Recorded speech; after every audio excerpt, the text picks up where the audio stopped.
मेरो नमस्कार। सबै सरहरूलाई पनि मेरो नमस्कार म तर्फबाट।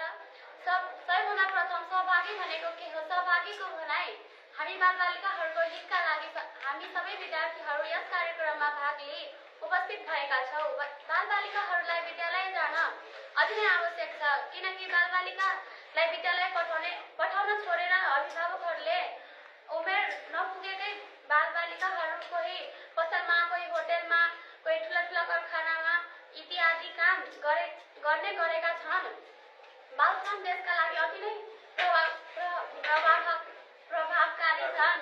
हामी हाम्रो देशमा पनि बालश्रमको बिगबिगी धेरै नै छन्। यस बालश्रमका लागि कोही आवाज उठाउन चाहँदैनन्। यस्तो कार्यक्रम गर्यो भने धेरै नै राम्रो हुन्छ। हामी विद्यार्थी यो तालिम लिएर सम्पूर्ण गाउँ बजार सहर वा आफ्नो समुदायमा गएर भन्न सक्छौँ, जसले गर्दा तिनीहरूमा विकासको अङ्कुर